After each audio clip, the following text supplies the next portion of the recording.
smell what the Rock is cooking. The Rock says, the Rock says. The Rock says, the Rock.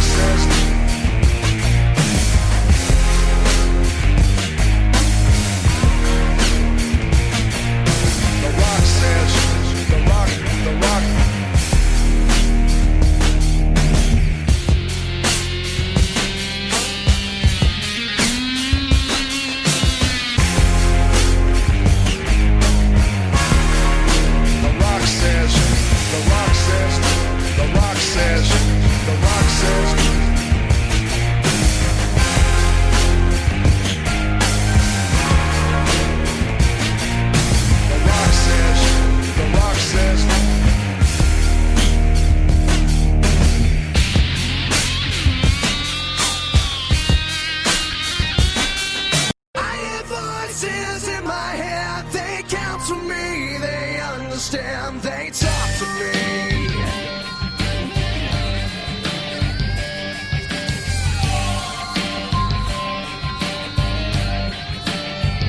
You got your rules and your religion, all designed to keep you safe. But when rules start getting broken, you start questioning your faith. I have a voice that is my savior, hates to love and loves to hate. I have a voice that has the knowledge and the power to your fate. I hear voices crying, I see heroes dying, I taste blood that's drying, I feel tension rising. I hear voices in my head, they counsel me, they understand, they talk to me, they talk to me.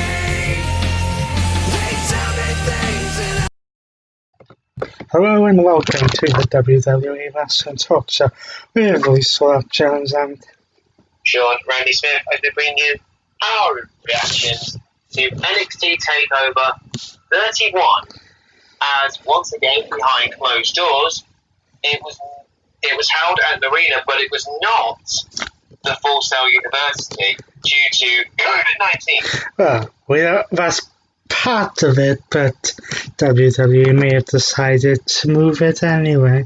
But this is a quick takeover compared to ones you had in the past. And as just mentioned, for the foreseeable future, NXT has moved production from Full Sail University to the Performance Center, in which they have created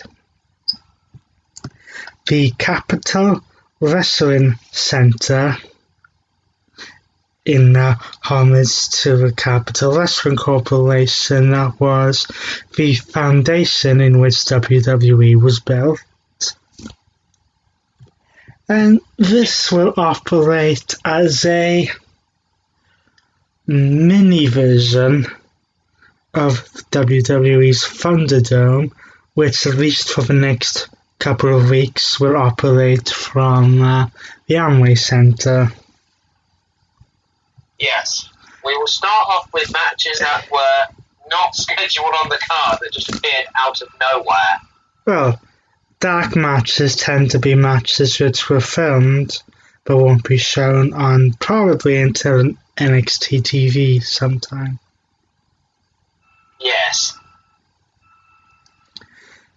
These included Zia Lee taking on Emily Angels. And Danny Burch taking on Daniel Vidot. Well, we had only five matches this time taking place on the main card. And they opened up with the NXT North American Championship. As Damian Priest put his title on the line against Johnny Gargano.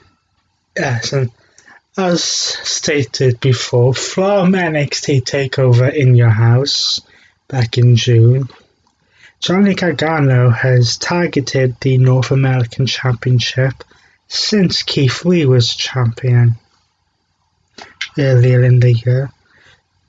took part in the ladder match that would crown a new champion at Takeover 30 after Keith Lee vacated the title after becoming the NXT champion.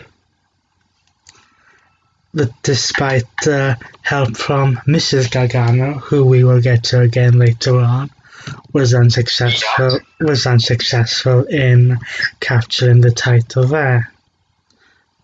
So we go to a one-on-one match between the two here. Now, this was physical. Brutal. And overall a good performance. However, due to the fact that Damian Priest has come up short a couple of times in matches, in triple threat matches and singles matches with Keith Lee as champion.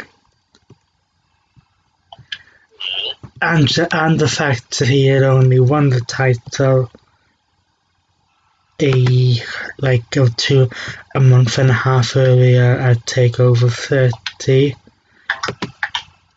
I don't think anyone saw him losing the championship as of yet. No, the winner of the match and still NXT North American champion, Damian Priest. After hitting a move that looked very similar to another move called Crossroads. Copyright.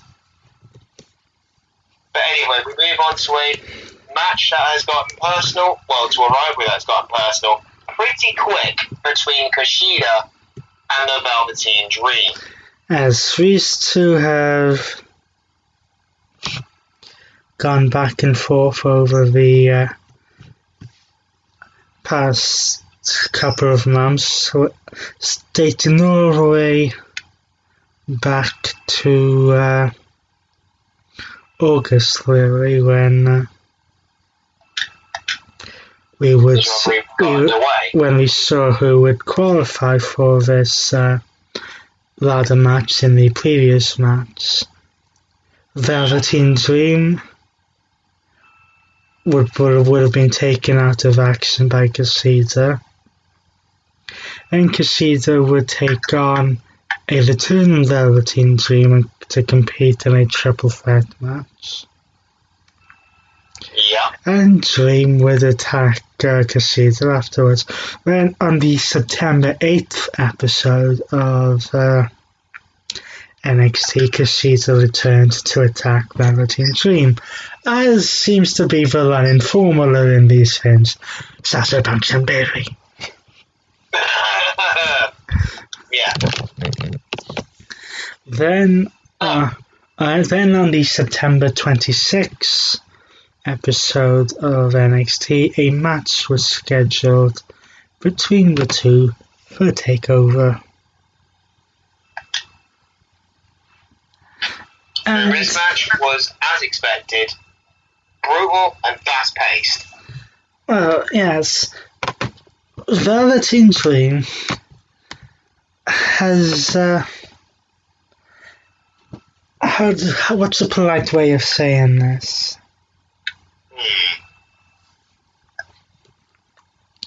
Has had a relatively decent amount of success. Is the longest reigning North American champion, and after losing the title would target Adam Cole over the NXT championship. Yes. However, during this time, some not so flattering things would come out about the Velveteen Dream. Outside of the ring. And in his personal life, which may or may not have played a role in whether he was going to be the person to dethrone Adam Cole as NXT champion. And even now, it looks like the Velveteen Dream is not being pushed the amount that he was, and almost suffering slightly because he would take the loss in this match. He would. So the winner of the match by submission was Kushida. And after the match, Kushida got a little bit of payback Yes, by attacking him after the match. yes, would not let go of his submission hold. Next we have Now to the NXT Cruiserweight Championship. as Santos Escobar, who had the NXT Cruiserweight Champion, who had Rocky Moore and Raul Mendoza in his corner, takes on for defends the championship against Isaiah Swirl Scott. Who he has had issues with dating back a long way. Yes. As Santos Escobar has been playing interim champion ever since this thing called COVID-19 hit the world. prompting Jordan Devlin to be stuck back here in the UK. And this almost seems a iffy situation because some people may want to see Escobar lose the title, but I can see the side that if he loses the title, you're basically just playing hot potato with this title until we're able to get Jordan Devlin back in, and then you're going to have a Jeff Hardy, AJ Styles versus Sami Zayn situation in which they had over the Intercontinental Championship. Not too long ago.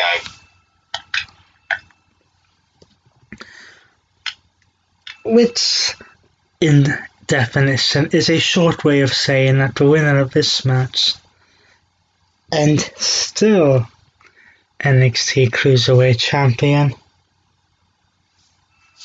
Santos Escobar.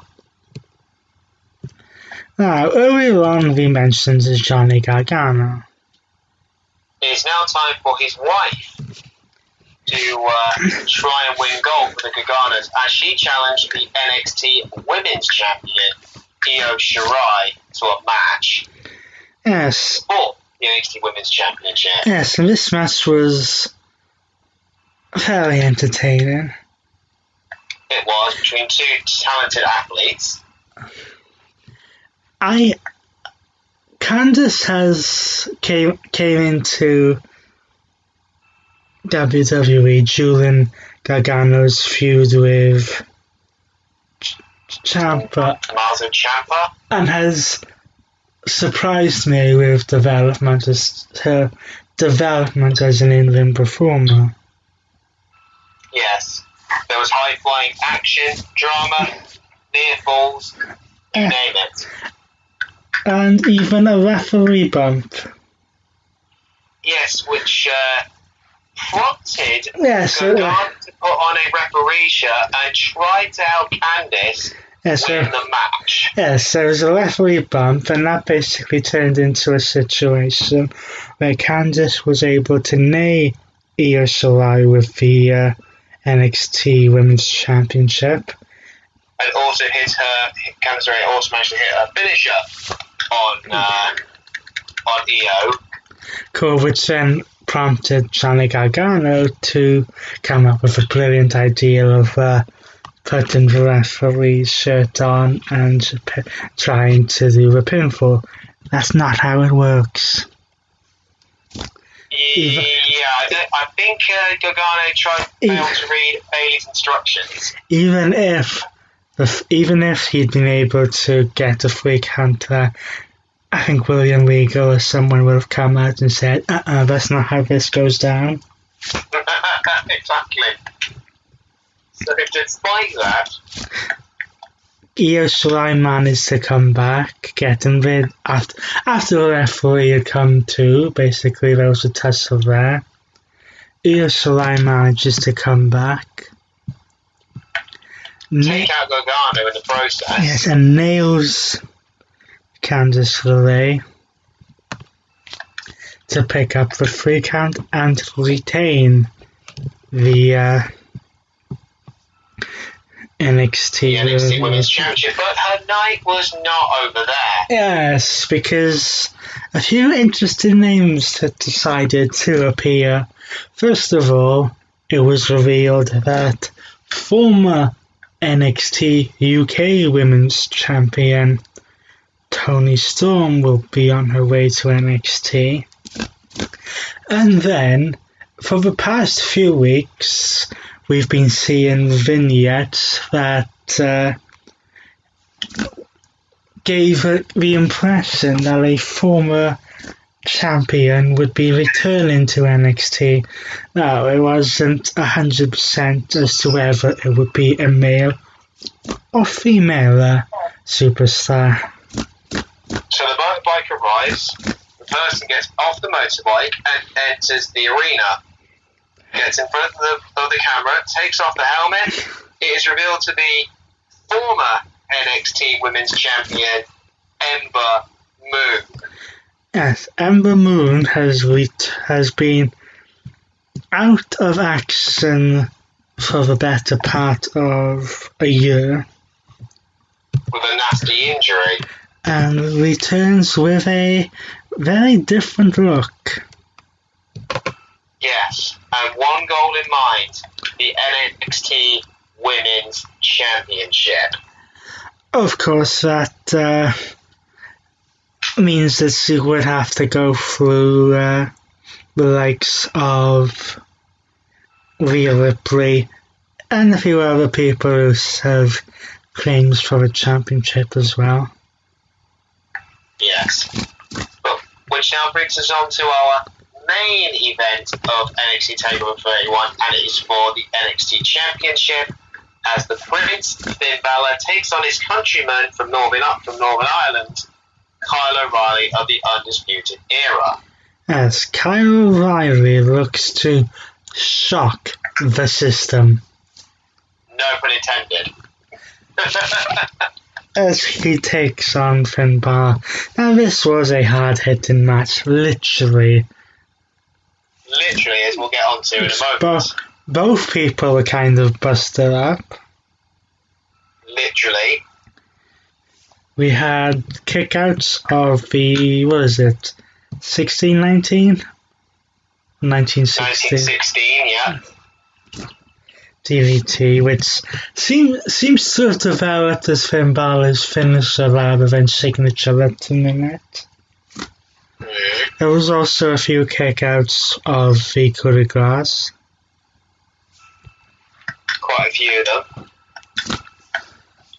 And at some point during this match, as it would be discovered later on, Kyle O'Reilly managed to break the jaw of Finn Balor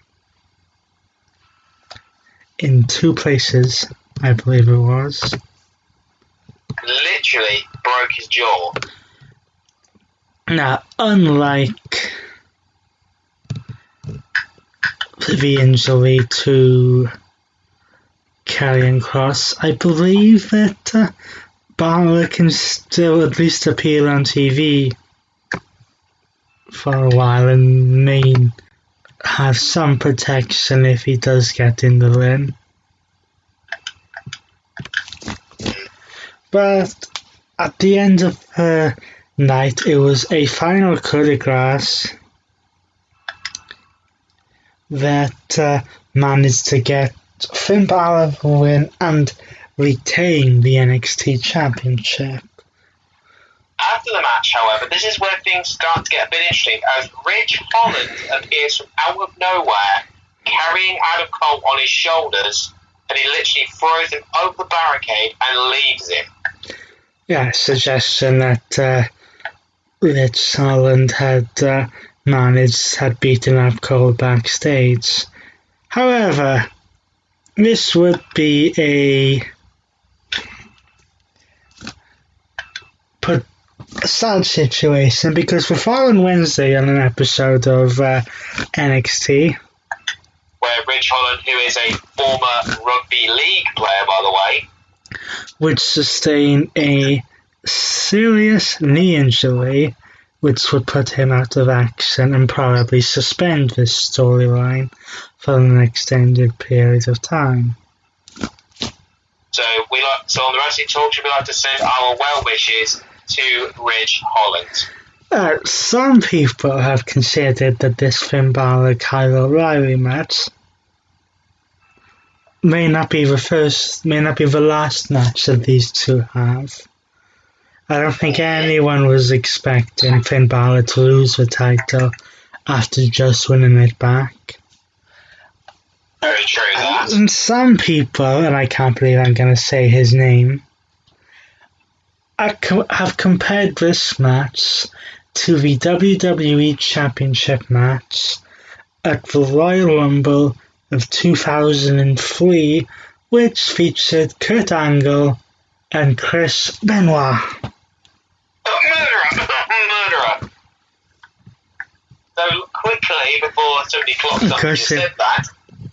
Because it was that match which would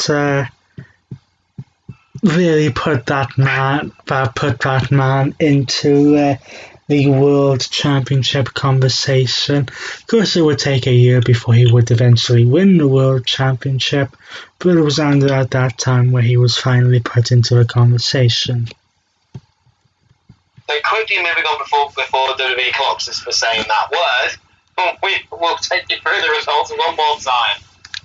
Damian Priest defeated Johnny Gargano to retain the NXT North American Championship. Kushida defeated the Velveteen Dream by submission. Santana's Exobar defeated Isaiah Swerve Scott to retain the NXT Cruiserweight Championship. Io Shirai defeated Candice LeRae to retain her NXT Women's Championship. And Finn Balor defeated Kyle O'Reilly to retain the NXT Championship. So, that about does it for the NXT TakeOver 31 post-show. And we will be giving you another program very soon. Yes, at the time of this recording, the 2020 WWE Draft gets underway in just a couple of hours, and next week we shall bring you the results of said draft. Where a lot of us will have to be doing a lot of writing and keeping a lot of track of where people go. So until then, he's been Lisa Rock Jones, and he's been Sean Randy Smith, and we will see you next week for the WWE Draft.